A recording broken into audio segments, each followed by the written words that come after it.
Hello, this is Newtown Supervisor John Mack. Welcome to the video edition of my News of Interest e-newsletter. It's been a hot summer so far, and many residents are away.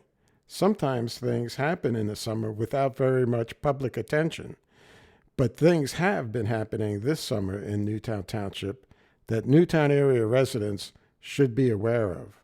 This August 2023 issue of my newsletter includes a few of these community news items that I will be reviewing in the following slides. In case you are not yet an online subscriber to this newsletter, which features summaries of local news stories and township actions, you can easily subscribe and opt out at any time. See the link at the end of this presentation. First up is the issue of the Lower Dolington Road Trail guardrails. A resident asked, why metal and not wood? Shown here on the left is an image of the metal guardrails installed along Lower Dolington Road just north of Stanford Place. Some residents were surprised that wooden guardrails were not used as opposed to metal ones, which seem more appropriate for major highways where cars travel much faster than the 35 miles per hour limit of Lower Dolington Road. There was also the issue of aesthetics. Many residents thought that metal guide rails were not in keeping with the country, rustic appeal of the area.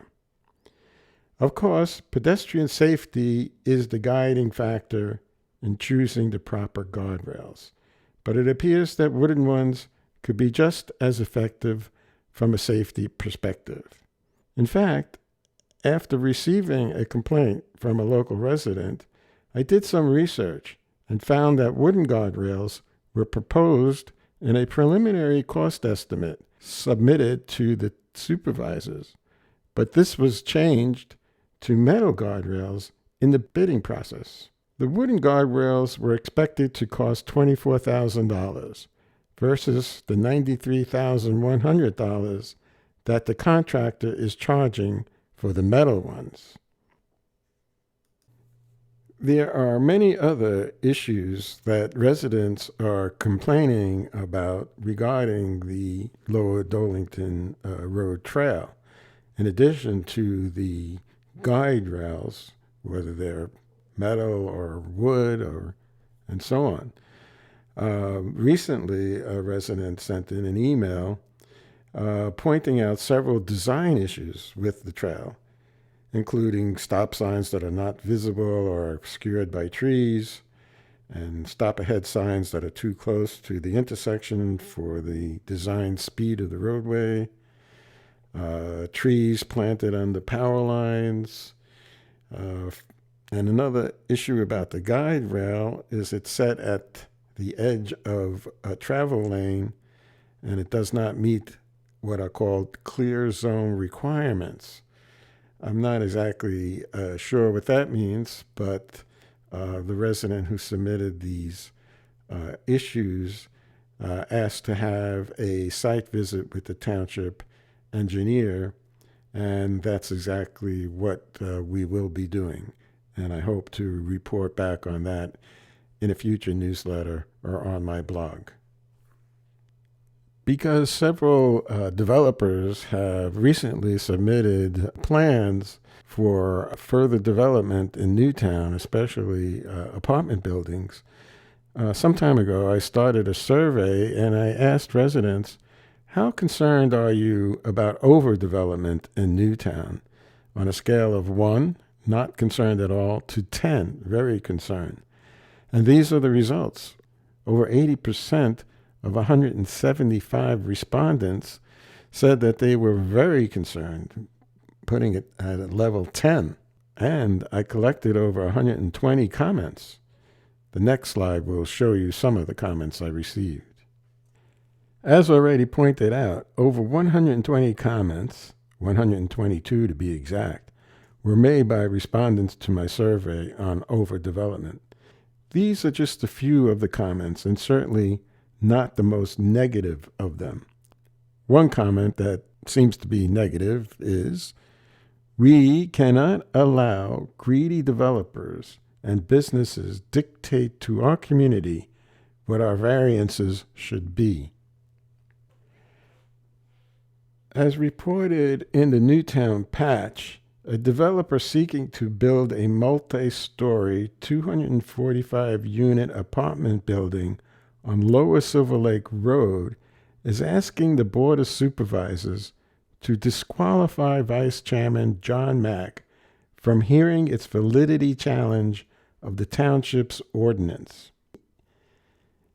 Specifically, KRE Upper Macungie Associates LP is challenging the substantive validity of the township ordinance, arguing that the ordinance does not include a multifamily mid-rise apartment use, which it is planning on Lower Silver Lake Road.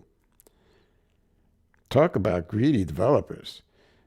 As another survey respondent put it, greed drives property owners and developers to want to build on every open space with no respect for any town's rules, laws, and preferences. They and the lawyers are the only ones who benefit. This challenge to zoning is a new twist to get what they want. There must be a way to fight it and win. Otherwise, Newtown loses this space and will keep on losing. Once a precedent is set, it's over. This is not the first time that a developer tried to muzzle a supervisor, including me. It should be pointed out that our township solicitor, Dave Sander, has cited Section 603 of the Pennsylvania Second-Class Township Code, which states, "A member of the board shall not be disqualified from voting on any issue before the board solely because the member had previously expressed an opinion on the issue in either an official or unofficial capacity." On July 11, 2023, the township manager informed supervisors that PICO fried the traffic signal box at the Buck Road Mill Pond Drive intersection. A few days later, a Crown Point resident notified the township that the pedestrian signal was removed. The township manager informed the resident that repairs will be made, including the pedestrian signal, but it may take some time. Hopefully, the new pedestrian signal can be set to allow more time for residents to cross the now widened roadway, which was an idea put forward by the resident who complained.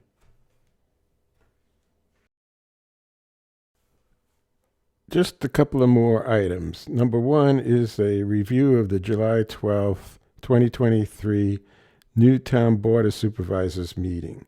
Agenda items included some of the issues discussed here, such as the opening public hearing regarding KRE's substantive challenge and curative amendment. In addition, supervisors discussed the Planning Commission's comments on KRE's challenge. I also gave a report on the 5G ordinance safety discussion discussed at a recent joint zoning council meeting.